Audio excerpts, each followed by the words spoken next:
What's going on, folks? Welcome back to Clown Questions. Today we will be joined on the line by a good friend of mine named Toxic Future. And today, America is asking the question, why isn't Tiger Woods making love? I'll attempt to answer that question and some more questions on today's episode of Clown Questions. Who's down to clown?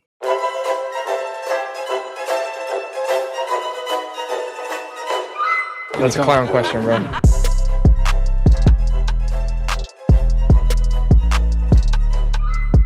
Now, why isn't Tiger Woods making love? I think a better question would probably be, why would he tell people that?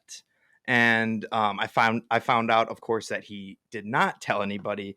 It was Tiger's friend who told the New York Post that he's focused on making a return, and he's so focused so much so that he's even eliminated sex.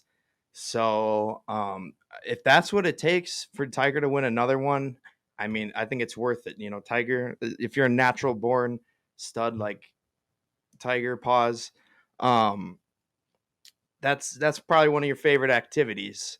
So yeah, that could be draining maybe that's why he's had back problems for the last however many years. But yeah, I guess Tiger, just you got to put all that testosterone into the swing, and maybe you can shock everyone and win the Masters this year, get another major, and become that much closer in the GOAT debate to Jack Nicklaus. Shout out Billy Football, Bill Cotter for president, for Congress. But yeah, I mean, Tiger at 140 to 1 odds to win the Masters, that's interesting. And you know, now that I know he's not having sex, it makes me slightly more confident in him, I guess, because he's saving all his energy for the big one, the what do they call it, the granddaddy of them all. But yeah, not a huge golf guy, but the Masters is one tournament I'll tune into. It's exciting, and Augusta, Georgia is beautiful, and it's always a fun Sunday, and the golf naps you can take during the Masters are immaculate. But that's enough talk about golf. Let's talk about the sport on everybody's mind, and that's basketball. And I want to start it off by obviously we just had the national championship, but I want to ask this question first. How did Arkansas get John Calipari? Calipari? I don't know how to pronounce it. I'll be honest. Pardon my take has poisoned my brain, and now I have no idea how to say it. But regardless, the Arkansas Razorbacks now have John Calipari on their team, and he's bringing who knows how many recruits over, probably a few transfer portal people, and you know, maybe some guys on Kentucky that were planning on staying are going to enter the portal now to follow their guy. But yeah, how did they get him? That answer is easy: money. They're paying him $7 million a year. They offered him a 5-year contract. But in my mind, I think Calipari just bought himself 10 years of job security, because unless his time at Arkansas is just a complete disaster, you know, he's going to have that team in the tournament every year. They'll probably win a game or two. You know, he kind of, it's like he needed a little change in scenery.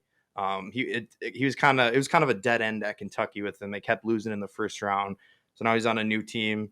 Arkansas should be thrilled. I think they'll be someone to be reckoned with in college basketball for the foreseeable future, or, you know, until Calipari retires. But back to the championship game, the most important question in an otherwise boring, underwhelming game would be, what did Zach Edey say to Dan Hurley? Now, Dan Hurley started screaming at Zach Edey and even approached him on the court during the championship game.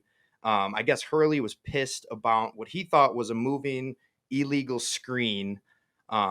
Edey did not feel the same way. We don't know what he said back, but it appeared the two were jawing on the court, which is funny. You don't see jawing that often in college basketball, but you definitely don't see jawing between, you know, coach and player, unless you're, you know, Coach K scolding Dylan Brooks, you know, after their tournament game for saying he was showboating or whatever. That's the one time I'll ever be on Dylan Brooks's side. But other than that, Dylan Brooks, have fun watching the playoffs from the couch, buddy. But back to the championship game. My guess is what Zach Edey said is something along the lines of "Shut up, that ain't no foul, bitch." And it wouldn't be out of character for Edey to swear. He already said the F word on TV, and there was a viral video a teammate took of him and posted about how Edey said he had a boner. Pardon the sexual content. Any listeners who are boomers or older. I apologize. But the only swear I donate to charity for is the F word. Thank you, Auntie Julie. I'd be broke if I had to do it for the other swear words. Um, so yeah, but side note, this was probably the most underwhelming March Madness I've had in recent memory. And I'm only saying that for the men's side.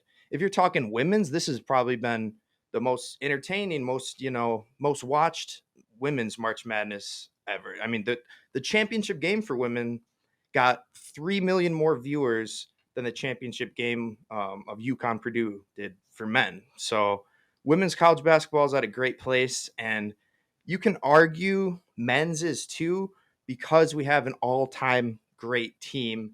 And I have to ask that question: is UConn the greatest team ever? Now, I'm not talking about this year, but I'm talking about this year and last year. Obviously they lost a lot of pieces, but if you talk about this Dan Hurley iteration, I think you could argue they're the greatest team ever. I wouldn't put them there. I would honestly say they're the second greatest team ever.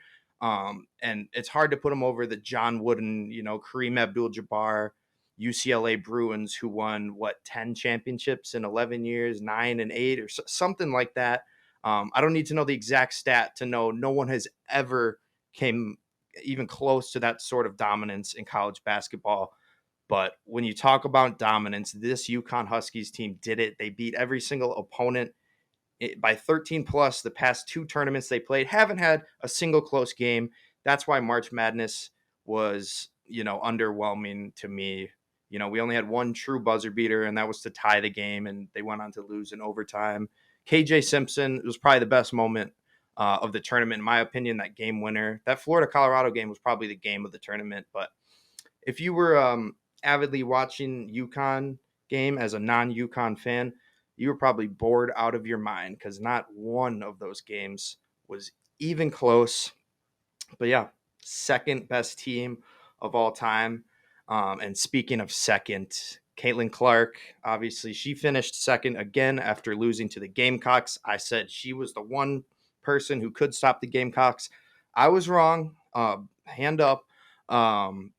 Gamecocks are, I'll have that conversation that I just had with UConn in a second, but I had to ask in regard to the UConn Iowa semifinal game, is Caitlin Clark a genius? Now, this is going to be a moot point after my next question, but with about 3 seconds left, she was inbounding the ball. Iowa just needed to run some clock. And for some reason, Paige Beckers decided to turn her back to Clark, who was inbounding. And Clark had a 200 IQ play, and she threw the ball right off of Paigey Bucket's legs, and that burned a second off the clock, second or two, and then the next play Iowa was able to inbound it and get the win. But as far as that game goes, UConn got robbed. That's my next question, and I know that's not a question because that's how strongly I feel about it. That's a statement. UConn got robbed in that game. And if you don't know what I'm talking about, there was an illegal screen called against UConn with about 3 seconds left. Paige Beckers with the ball in her hand. And Paige Beckers, in my opinion, was about to hit the game winner there if the call was not made. And, at first glance, you're looking at it full speed. It didn't look like an illegal. It looked like a fair screen. But if you slow it down and go back, you can see that the UConn player clearly lunged out and did what is called a moving screen. So I'm not going to argue with people that, I'm not going to sit here and say it wasn't a moving screen, but as any player in any level of basketball will tell you, you can't call that. You can't call that unless it's absolutely egregious. Like you as a ref, you're deciding the game at that moment. So yeah, UConn got robbed. I think Page, if that call doesn't get made, I think Page hits the shot. I think UConn goes to the championship game.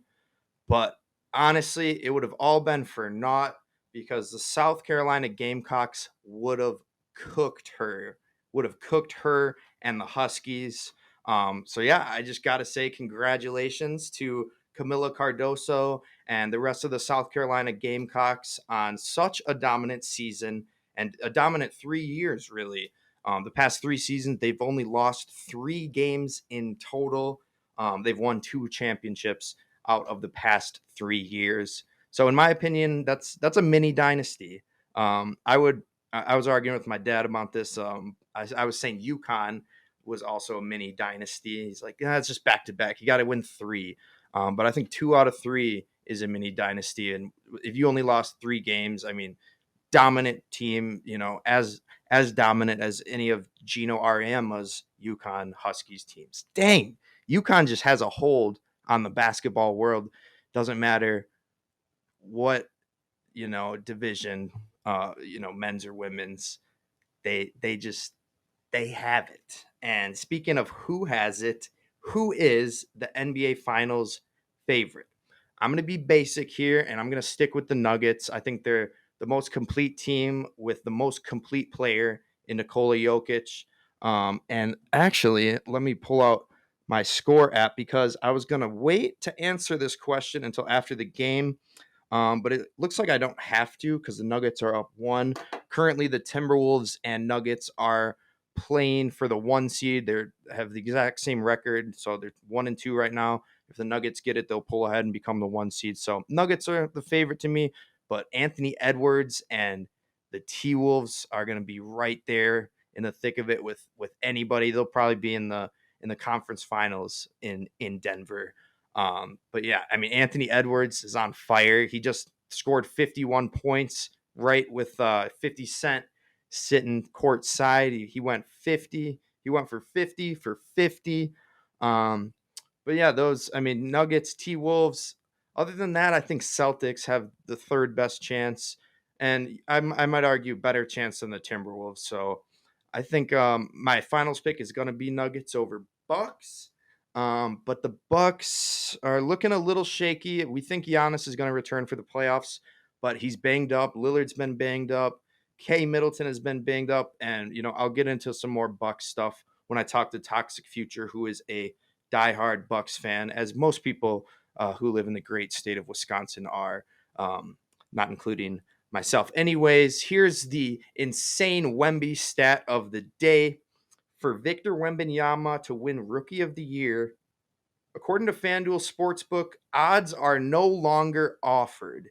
You can't even bet on it. That's how much of a lock it is. Season didn't even end yet, and I think Chet Holmgren put up a valiant effort. He's going to be, a force with Wemby in years to come. But Wemby locked up Rookie of the Year, so congrats him. Congrats any bandwagon fan like myself who purchased a Victor Wembanyama jersey in preparation for this moment. But that's the insane Wemby stat of the day. We're about to get into the playoffs, so that'll probably be the last one until next season. Although there's a Summer Olympics, so maybe we'll have some French stats. Getting some French bros up in here. Rudy Gobert and Wemby. But let's go to the segments, and then we'll get to the Toxic Future interview on the line. Let's start with first your interruption with MadDog today.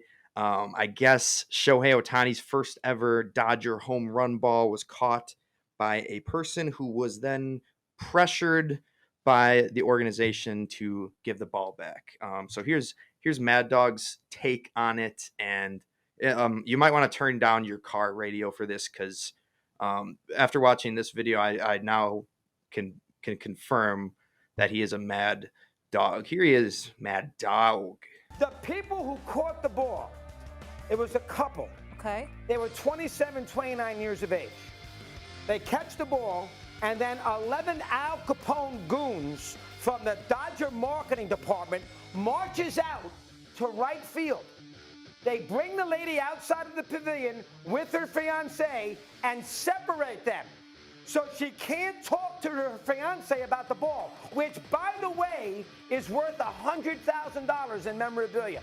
But Ohtani wanted the ball. So the marketing guys tell the woman, 27 years of age, second language, be smart. We're not going to authenticate the ball if you keep it. So give us the ball. We'll give you a couple of hats and a bat. Give us the ball. So what is she? Can't talk to her boyfriend. He's 20 yards away, who would say, honey, what are you nuts? This ball, the judge ball went for $1.25 million. So she gives him the ball.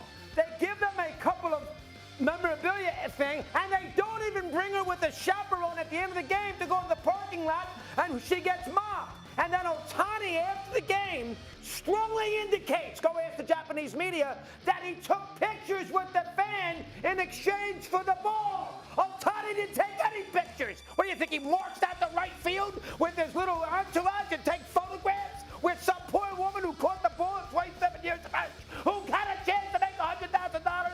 And so the LA Times wrote about this. The Dodgers did not talk about this. No comment. The LA Times, Bill Plaschke, give him credit, last Friday wrote about this, and then the Dodgers said, well, we'll show her the Dodger experience. She's invited again. Nonsense! You want the ball back? Have somebody from the Dodgers write a $50,000 check, and Ohtani's worth billions. Let him write a $50,000 check.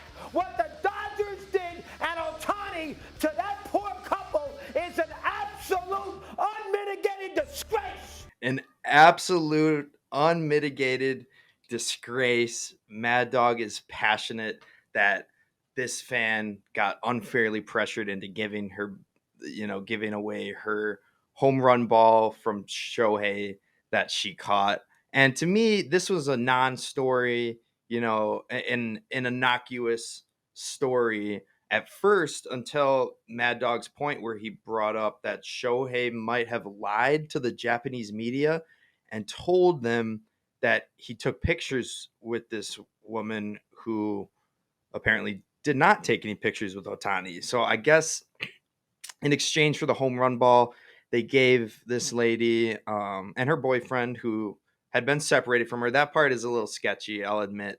But I guess they gave her a signed hat, a signed bat, a signed ball.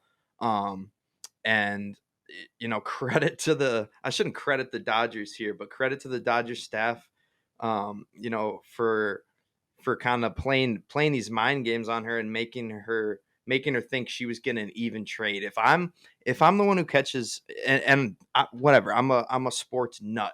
So maybe, I don't know if she's, a big sports fan or knows about this stuff, but if I'm that fan being like, okay, for this ball, I should either get season tickets, I should get to meet Shohei, or, you pay me a bag. She got a couple autograph things, and honestly, I don't want to victim blame here. I don't want to victim blame, but honestly, that's kind of on her. She should have realized that ball itself was worth more than, any Shohei autograph on some, random team memorabilia you get from the store. So yeah, I thought it was a non-story, but the part about Shohei lying, MadDog has a point. He's saying, why would Shohei lie about something as innocuous as taking a picture? And it's, I guess, he's trying to save face, but it's like, why do you care about this situation? You have something much bigger. You have 4.5 million other problems to worry about. And you're lying about this. So if he lied about that, did he lie about the gambling? Well, according to the New York Times,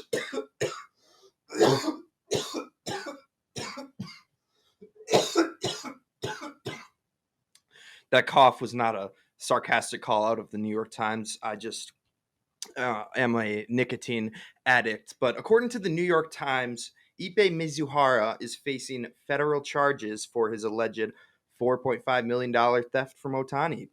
So there you have it. Shohei's clean. He didn't do nothing. It was all Ippei. Ippei stole it. Free my man Shohei. I hope that's the truth, but I think all of us are a little skeptical that Mr. Robert Manfred, the commissioner, might be in the pockets of the FBI. How much did he have to give the FBI to keep the story under wraps and keep the spotlight on Mizuhara and keep the spotlight on Otani to strictly baseball and not prop betting a la Jante Porter. But all I can really say about Ipe getting, allegedly these federal charges coming up against him. All I can say about Ipe is he's either the best friend in the entire world for taking the fall for Shohei, or he's the worst friend in the world for stealing $4.5 million from a baseball icon. And speaking of icons, okay, don't get too much hubris from that introduction.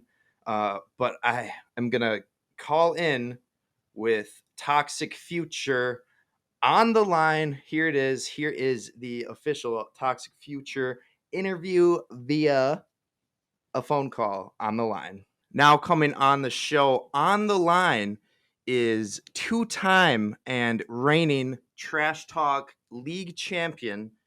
It is Toxic Future. You can find him at Toxic Future 21 on Twitter, which I continue to refuse to call X, but Toxic, thanks for coming on the show. I really appreciate it. Yeah, thanks for having me. Happy to be here. Awesome.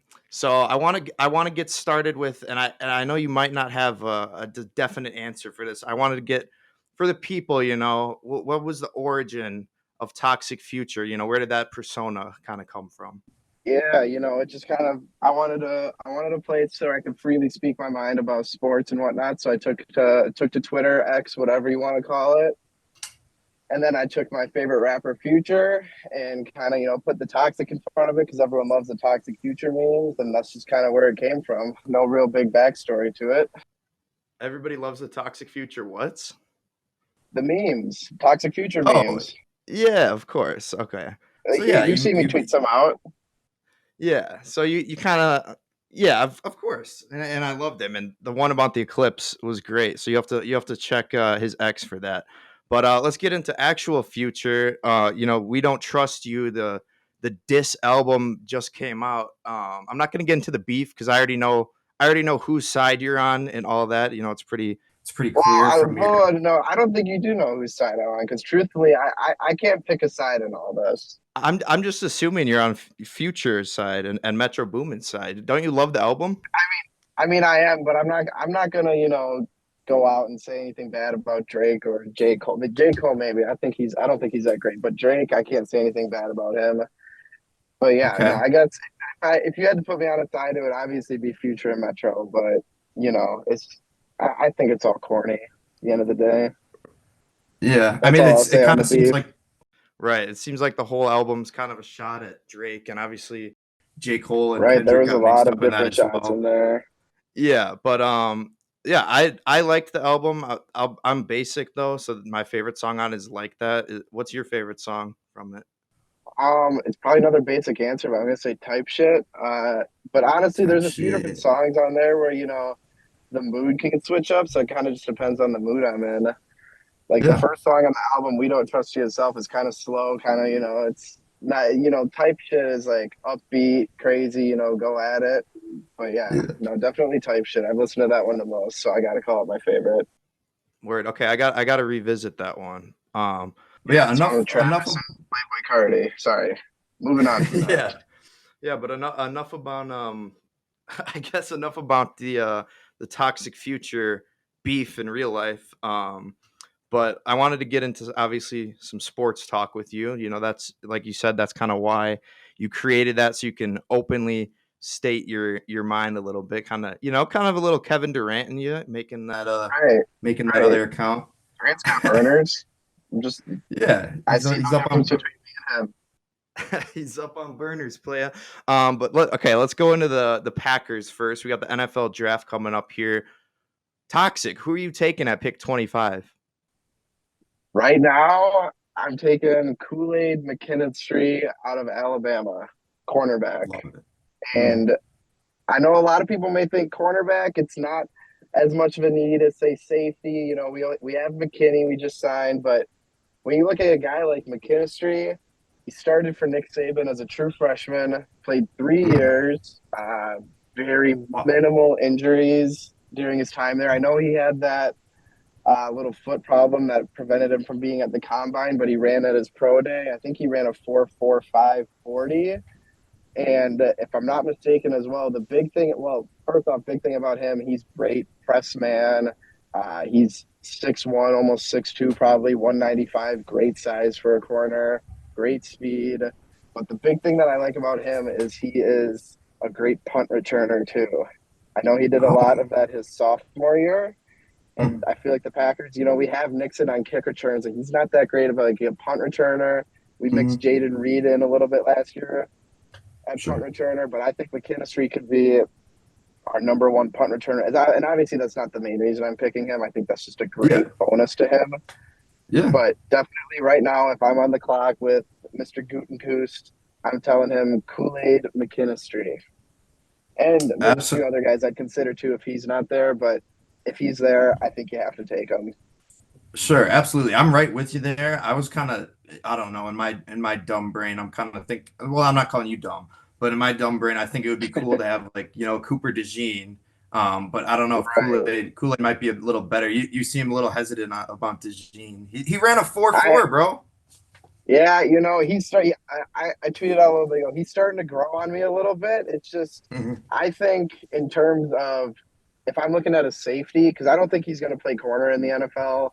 I know a lot of people think he will, but he's more of a zone corner. And I know new DC we're bringing in is a big press man corner type of guy, and that fits McKinstry very well too. So that's why I think if we're going corner, we'd go there and not DeJean.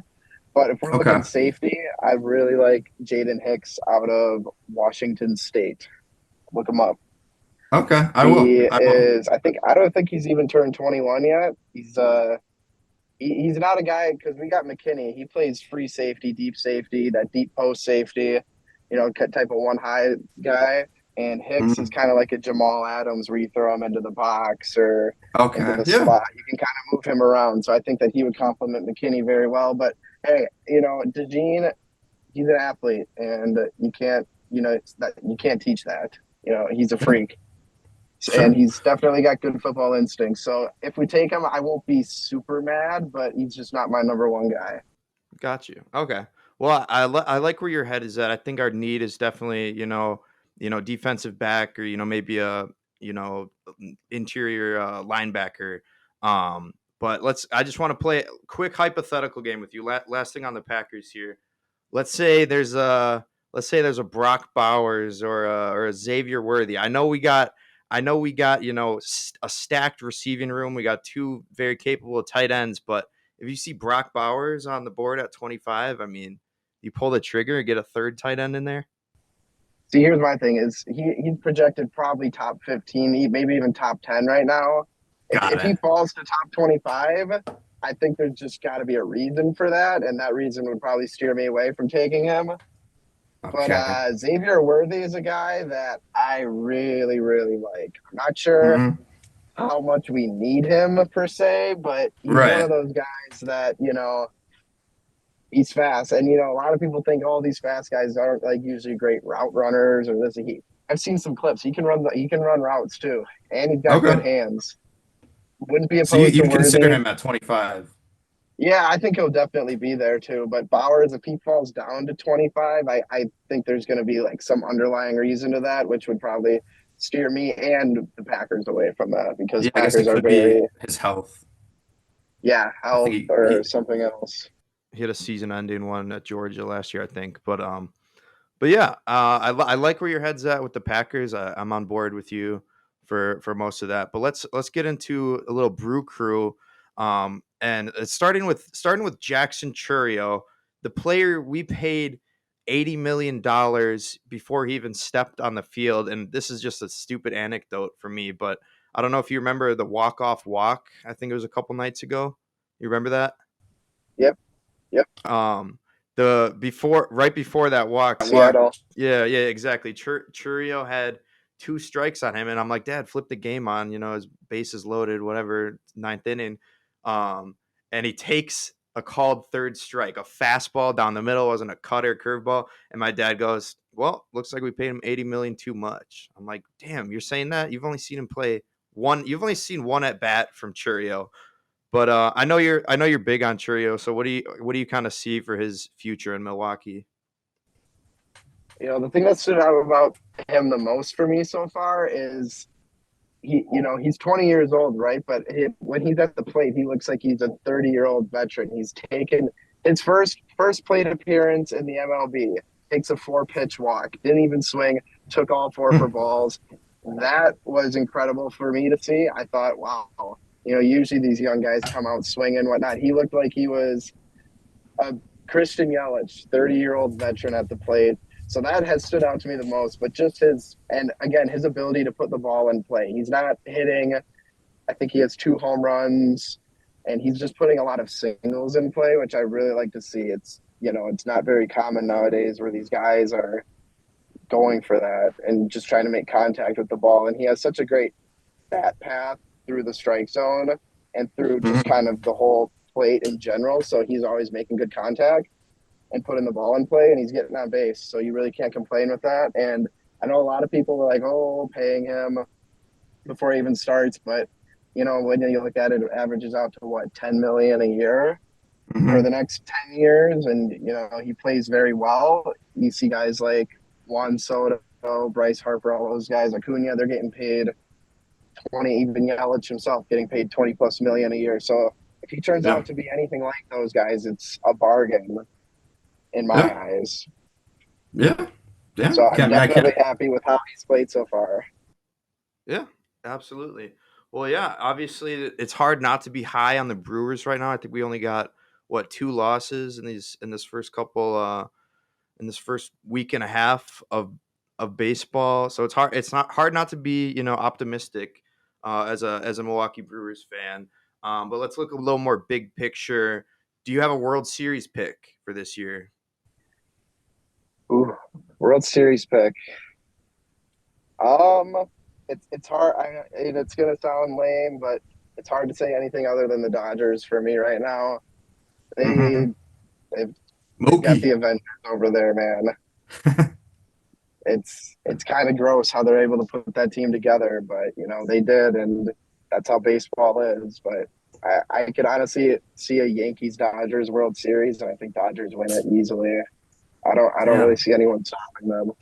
Yeah, I think that's I think that's going to be my, I feel like it's basic because you look at any power rankings right now, it's Yankees Dodgers 1-2. So that's probably most people's pick. It's the safest pick. I'm gonna probably go with it's still early, but I mean Yankees have looked the best they have in 5 years, at the start of the season here. But I'm probably gonna go Yankees over Dodgers, just with the Dodgers kind of their history with choking in recent memory. But no, I love that pick. I mean, it's anyone would take the gamble on Otani, pun intended. But yeah, that's talking baseball. If you're down, I'd like to play a little game with you. It's called Pass or Play. I don't know if you're familiar. I'm a little familiar. I think I've watched a few episodes. You're a little familiar with it. Okay, so you know the deal. Let's get us started off with Pass or Play. Caitlin Clark should be drafted ahead of Bronny James Jr. in the NBA draft. I think that's an. I'm gonna pass on Caitlin Clark over Bronny. Listen, she's had way more success in college. Right. Listen, Caitlin Clark is. I watched all of the games in the tournament. She got me invested into women's college basketball, and I'll definitely probably follow her throughout the WNBA, which I think is great for the WNBA. Getting a superstar like her, I think I saw that almost because she's probably projected to go number 1 to wherever, and that team that has the number 1 Indiana pick. Fever, baby. Yep. I think I saw that last year. They had 1 nationally televised game, and now 36 out of their 40 this year will be nationally televised in anticipation of Should be Caitlin 40. Clark coming. Right, exactly. I you know what? I'll probably tune in for all 36. I may even get a jersey, but I can't take her over Bronny, man. Yeah, I got you. No, a Caitlin Clark jersey would go hard. Those are gonna do numbers. I'll bet you. You know what? I'll bet you she would fall in the top 20 for jersey sales in the NBA. Like when Oh, her jersey guaranteed. comes out, if you put WNBA and NBA jersey sales combined, she'd probably fall in Mm. the top 20, maybe even top 15. Dude, every single frat boy in America is gonna get that just to show women how, how feminine he really is, and I'm so sensitive. I'm wearing a Caitlin Clark jersey. But I'm not saying You weren't in a frat. You're actually a ball knower who knows what that jersey means. So sorry, I didn't mean to. I'm not trying to diss you there, but No, you're good. let's let's keep it rolling with pass or play. Play on it. I'd use it at a bar. Say, hey, how's the jersey well, looking? that's why they call you Toxic Future. Exactly. Exactly. It's all a play, man. All right. Let's move on. Pass or play. Pittsburgh Pirates to the playoffs this year. Playoffs, huh? Playoffs? Playoffs. Let me think. Right now, I think the Brewers will win the Central. Right now, Mm-hmm. I think they. I mean, yeah, I I think agree that's my pick for the biasedly. Central right now. Yeah, my pick's a little biased too, obviously. I think it'll be close with the Cubs, maybe the Reds. And, I saw the Pirates. They're doing pretty good this year. But if I remember correctly, they were off to a hot start last year and then just kind of fell apart. So we'll see. Hopefully, obviously I like to see competition. So, hopefully they keep it up this year. But I could see them having similar to last year where really hot start and then just kind of come back down to earth and, they'll probably hover around 500. But we'll see. O'Neal Cruz did get hurt last year, so hopefully he stays healthy. But I'm gonna have to pass on that right now, just because I don't see them getting a wild card spot either. Sure. Yeah, I don't see anything wrong with that. All right, keep it moving. Pass or play. Tiger Woods has still got it. I'm gonna play this one. I think Yes. I'm hoping Tiger has a big weekend. I think everyone It's else does too. If I had to pick who I'm rooting for in the Masters, I think Ricky Fowler is obviously my number one, but Tiger Woods, he's number two, man. I would love to see Tiger have a great Masters, and I'm gonna play that one for sure. Hey man, 140 to 1 odds to win it. I mean, you can't ask for that. That's a bargain, That's you can get some dough on that one. Fast pot me. I should have pulled over and placed a ticket down for it, but I'll have to do that tomorrow on my way to work. Yeah, I'll have to see if it's on fucking Fliff. No free promos. But yeah, I'm gonna revisit golf later, but we got two more passer plays. Passer play. The Houston Texans have the best wide receiver room in the NFL. Ooh. Let me think. I mean, they're up there for sure. I might actually have to play this one. Big Tank Dell fan. I think Diggs, he was kind of on and off last year. If he can get his head right, he's elite. Nico Collins, elite. Yeah. I think I'm gonna have to play this one. I'm trying to think of who else could maybe rival them. Obviously, you got Miami with Hill and Waddle. Claypool. Claypool, he's going to the CFL, I thought. That sounds about right. No, but yeah, I I agree with you. Vikings have two good receivers, but I just don't True. see any team that has three elite wide receivers. It's a little early to call Tank Dell elite, but he was well on his way last year. So I don't see He had anyone. an elite stretch. He did. Shout out fantasy champion Tank Dell. But yeah, I'm with you. Hopefully when the Packers wide receiver room gets a little more established, we'll have that title. But as in terms of what's been already accomplished, I think Texans are probably the best. Yeah, it's hard to say otherwise for me room. right now. But again, we All have right, to see how they play together. Okay. Let's talk a little college. Let's talk about a little basketball. Pass or play. UConn is the greatest team ever. This UConn team. This specific UConn team, like not. Yes, and I'm kind of implying like this team and last year's team. Okay, know what I mean? okay. Then yeah. How many repeat champions have there been? Do you know off the top of your head? I think there's been like 8 or 9, I think. Okay. It's like UCLA, it's- Duke. It's Florida. probably a little There's some recency others. bias. Oh, Florida, that's right. They had the 07, 08, I believe. Joakim Noah. Yeah. Shout out. A little recency bias, but yeah, I'll play this one. In terms of our lifetime, I'd say they're definitely the best ever. I think they easily beat the Kentucky 38 and done team. I didn't obviously watch much of those Florida teams, but it's hard for me to say otherwise. I haven't. This is my first time really witnessing a back-to-back champion, because if the Florida team was the last one to do it, Yeah.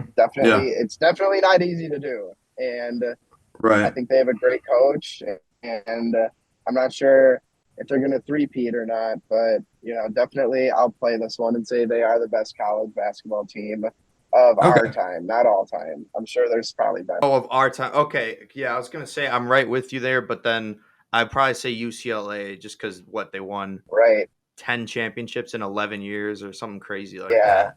Right.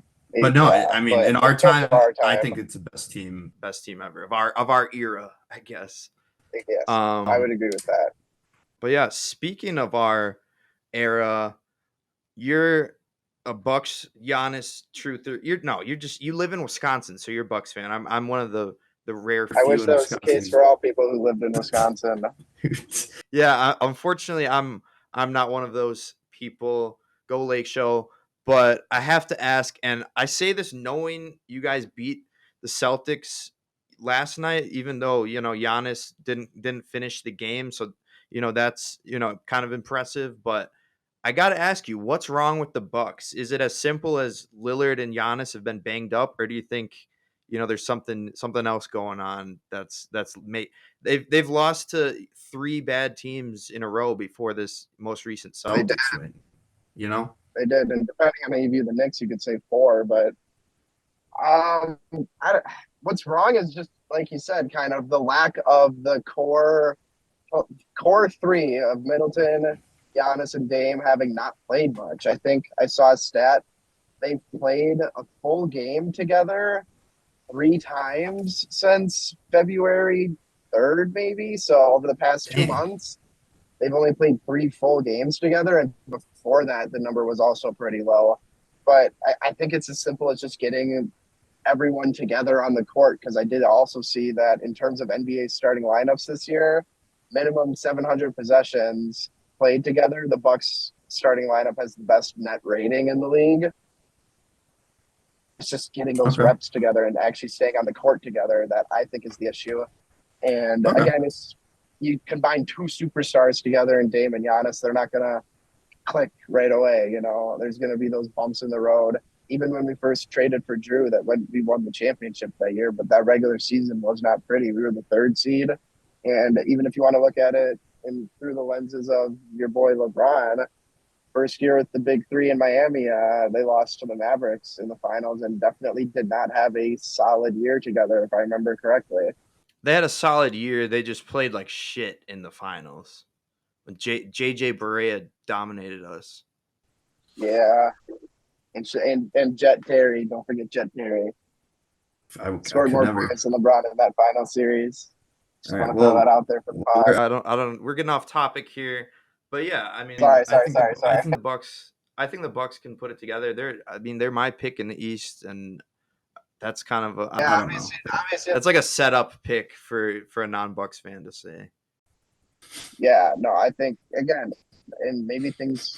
I don't think things will fully click this year, but even if they click 80% in the playoffs, you got 2 mega stars, and you should be fine. But let's hope Giannis is fine for the playoffs. I think he will be. I think they said he'll miss 3 games, so at the very least he'll be back by game 2 or 3 of the series. You guys you might need to, wait, what'd you say? Sorry, just it's the last 3 games of the regular season he'll miss, and there's no update on what he'll do in the playoffs. They're going to kind of reevaluate at the end of the regular season, but he's getting around the clock treatment on it, they said, as expected. So we'll see. I think he'll be back. You guys might have a tough matchup with the Heat round 1, but yeah, basically you're saying if Giannis can come back, you you think this team can lose to the Denver Nuggets in the finals? Probably. Right. Yeah, we could definitely beat the Nuggets in the finals this year, like you said. Oh, I meant no, I meant lose to them. Like you get there, No, but I don't I know if you heard you. could I beat. heard you. I was ignoring it because I think Are you trying to spin zone it? I think we beat. I think if we make it to the finals, I don't see us losing because we'll be so hot coming into that, and I know obviously the other team will be too. But on paper, I think we're probably probably the best team in the NBA. Maybe I'm a little biased, but Okay. if Dame and Giannis are smoking hot coming into the finals, good luck. That's all I have to say.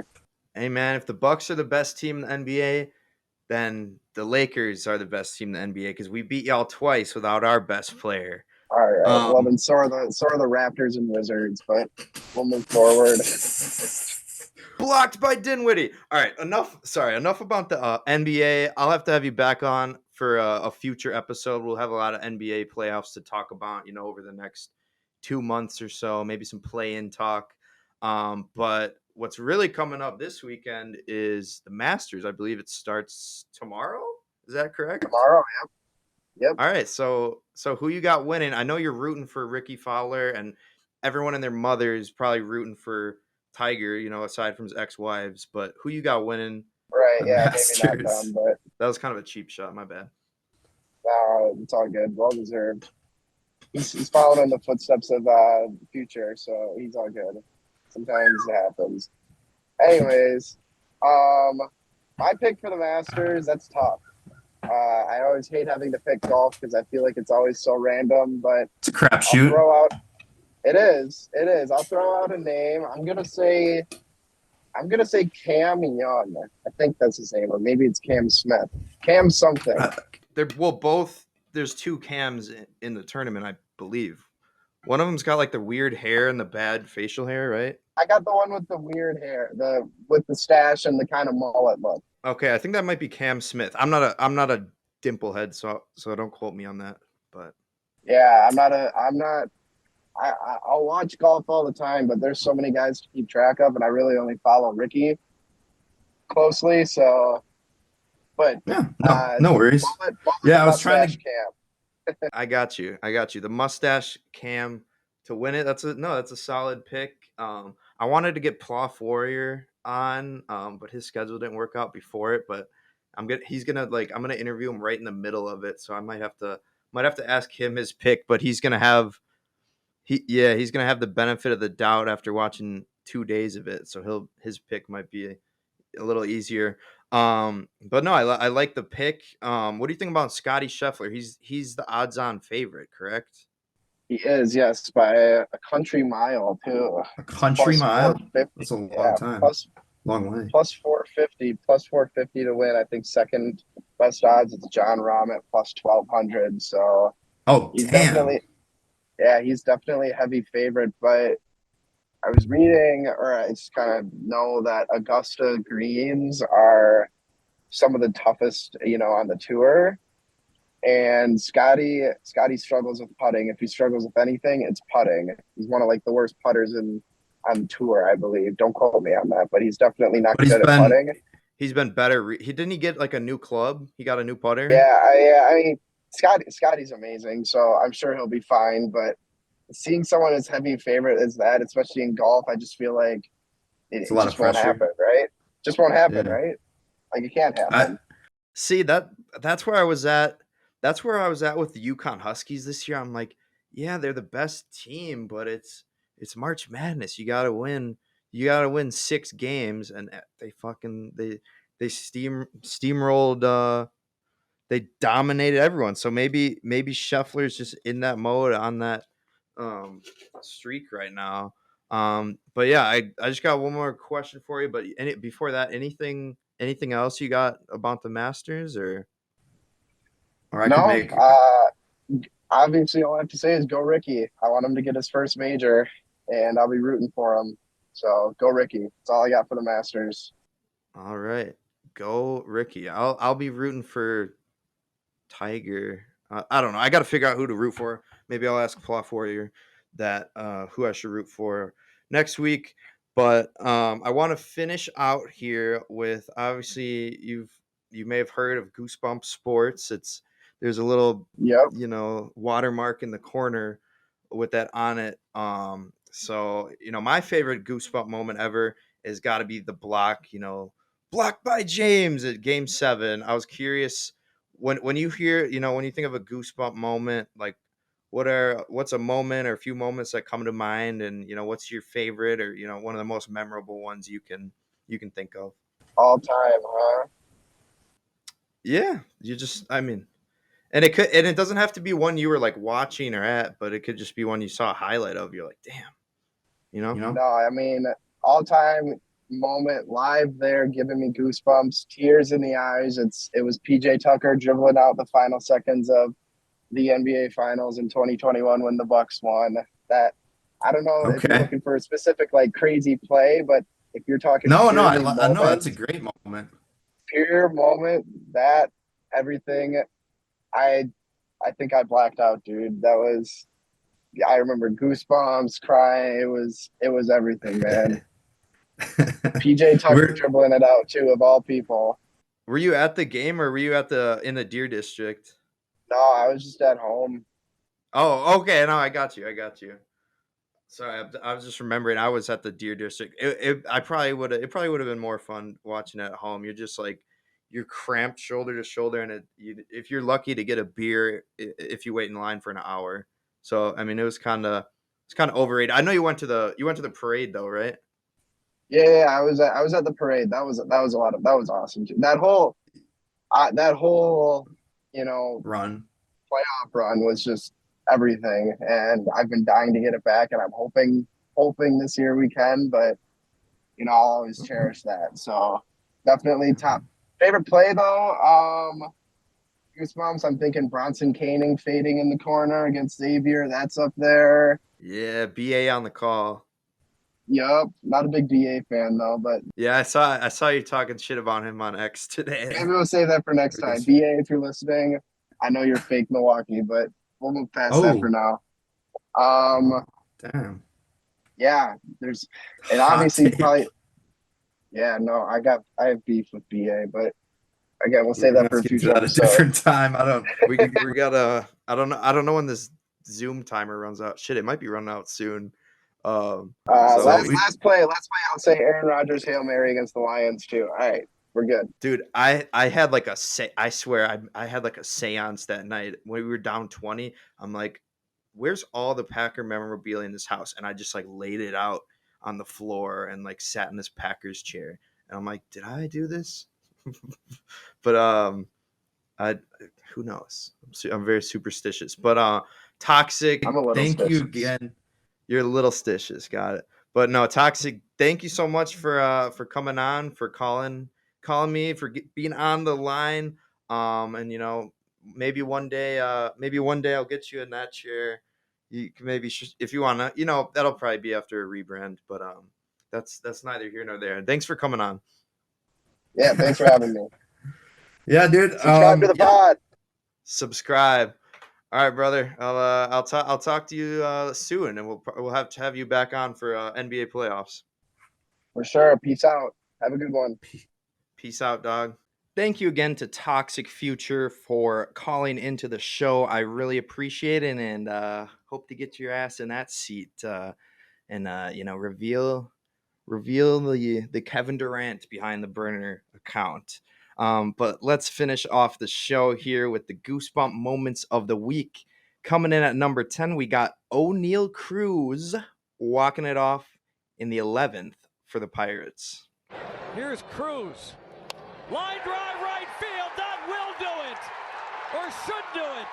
Here comes the throw. Henry Davis is safe.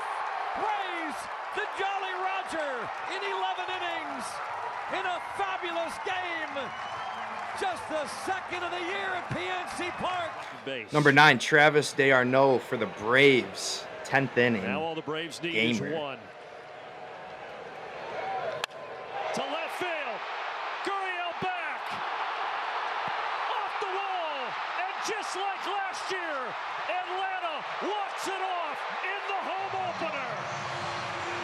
And it's Travis d'Arnaud, the hero, launching this over Gurriel's head and left. Number 8, Dante Exum to tie the game.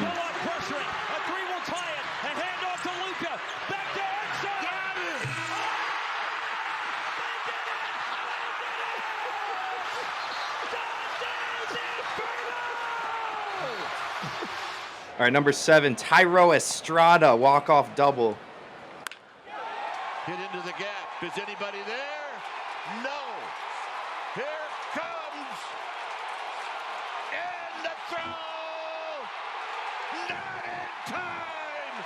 And this one is over. Number 6, Shea Langelier's third home run of the night is the game winner for the Athletics. For the Oakland A's. Shea's coming at you. He swings at the first pitch. That is sent deep in the heart of Texas. Shea Langeliers, have yourself a 3-homer game. The Oakland A's take the lead. Number 5, Paul George with a nasty game winner and a block at the death. Am I tripping, or did the announcer swear there? Garland has it. He's got 28 for the Cavaliers. He gets downhill. He gets to the rim. Blocked by George. What hasn't he done tonight? Number 4, Fernando Tatis Jr. and the Pods trying to come back from 8-0. At the wall, gone. Padres trailed 8-0. Hernando makes it 9-8. Unbelievable.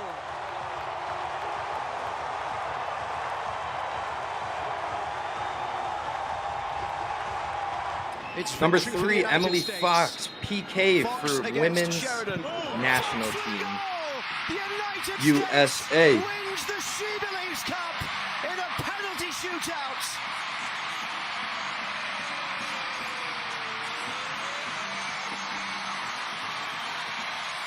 Number 2, Edward Olivares and the Pirates with a wild walk-off. And a bouncing ball headed up the middle. Diving stop. Henderson throws it away. The game is over. The Pirates are going to win it. They're going to win it on a wild play at the end. Can you believe it? Henderson, a spectacular stop. Got the one out, then throws it away. Raise the Jolly Roger.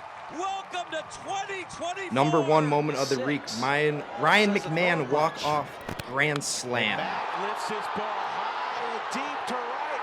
How about a walk-off Grady? Put that one in your Rockies opening day memory book.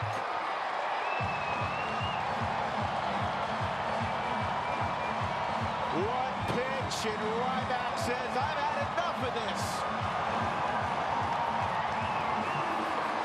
How about a walk-off granny? Great stuff from Ryan McMahon, who might be one of the most underrated players in the league, which is so awesome. I'm repping both the LA Gamblers, LA Angels, and the Brewers right now. I'm not going to give a full MLB preview, but I'll give y'all my World Series pick. It's basic as hell. Give me the Yankees over the Dodgers. That's probably everyone's pick, or people's pick is flipped, as Toxic Future had Dodgers over Yankees. Those are the 2 powerhouse teams this year. So I'm going with a safe pick here. Yankees have looked better than they have since maybe 2009. And I'm sure that's what they say every year, but they're off to a hot start. And, if they can just put it together, they can get a number 28. I don't know. I lost count because I hate the Yankees so much. The Dodgers just in recent years, they make it to the playoffs, but they kind of choke. So I got them losing in a 7-game series to the Yankees. And yes, I know the Dodgers won a championship more recently. They won in 2020, but that was a bubble championship. The NBA Finals bubble was not a bubble championship. That's a real championship. But the bubble championship for the Dodgers was 2020. And, I'm taking the Yankees because as for betting on a team with a playoff novice such as Shohei Ohtani, I'm not sure that's something I'm willing to gamble on.